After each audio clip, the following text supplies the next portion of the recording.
Hello YouTube, this is Frugal and welcome to another Frooglesim news for today, Sunday, April the 12th. A fairly slow week, mainly an update week, but there was an interesting release which we'll start off with straight away. That would be Orbx's Blue Canyon Nyack. This is detailed scenery for the Tahoe National Forest area, covering three very detailed airports. That would be Kilo Bravo Lima Uniform, 2 Oscar 1, Gansner Field, and Charlie Alpha 21 Limberlost Ranch. Now, Blue Canyon is actually at 5,284 feet ASL.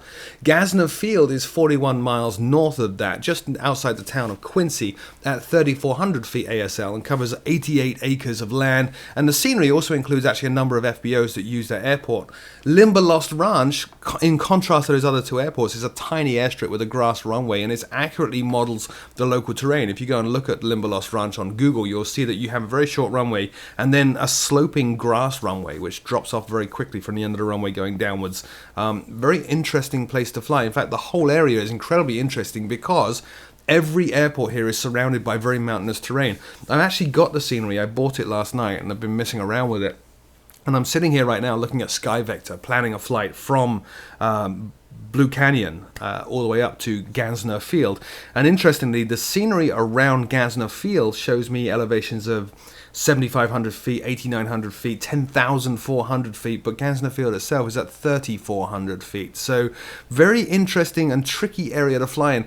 Also stunningly detailed area. Now this scenery from Orbx does require FTX Northern California because of that detailed scenery, but it's got the usual Orbx stuff in it. A ton of surrounding points of interest such as gas stations, hotels, schools and churches are modeled, including Plumas District Hospital and Helipad, which is Charlie Lima 94. So technically there's even 4 airports in here, which is kind of very cool. The price is great, $25.15, which again is not bad for 3 airports and over 1,500 square miles of scenery. More information at the Orbx link in the show notes below. Staying with scenery, Flightbeam previewed San Francisco. They've actually previewed this some time ago and then in the last week put up even more preview shots. So we're moving a little bit closer to release and a launch, but they have published no date as yet. The scenery now covers apparently new terminals at Terminal 3 for United. It has a new ATC tower. They've changed up the taxiways and the runways. And from the screenshots you're looking at right now, it looks absolutely incredible. Very high level of detail. Now, this is a reworking of a KSFO legacy product, and Flightbeam claim that this new version, despite dramatic improvements in the visual fidelity, uses less virtual memory than the old. They're also working with Orbx to optimize frame rates, since, as we just discussed, Orbx California, a lot of people fly in California using Orbx scenery. Now, apparently, the scenery they're developing is already very frame rate friendly, but they do have concerns that because most people flying in the area are using Orbx scenery, that most people are suffering bad performance in that area anyway and will attribute the bad performance to Flightbeam's KSFO when it launches, and that's absolutely not the case from what they're saying right now. So that's why they're working with Orbx at this point. As I said, no release date as yet. You can check out the screenshots yourself at the Flightbeam forums link in the show notes below. Over in the world of X-Plane 10.3, Ag Truck, Alabeo's Ag Truck version 3 is now available. Now the Ag Truck I've not actually covered on the channel, but I did review the Ag Truck for FSX in PC Pilot magazine, and it's a lot of fun to fly. It's an incredibly basic aircraft, originally designed as a crop duster, but which will also do acrobatics or aerobatics. Now the Ag Truck version 3 now supports scroll wheel support within X-Plane 10, which is a pet peeve of mine. More developers need to do that. It is frame rate optimized, it has smoke effects for aerobatics, and of course it has a working chemical sprayer. One of the very cool things about this aircraft though is it does dynamic weight modeling, which is to say the characteristics of the aircraft change as the weight does. So if you actually do go crop dusting and dropping crop spraying chemicals on nearby fields, then the characteristics of the flight model change based on how much of that chemical you actually drop. As usual, it follows the usual Alabeo high definition visual standard. It looks phenomenal. I'm actually looking forward to trying this out and explaining, and it is available for $19.95 at the Alabeo link in the show notes below.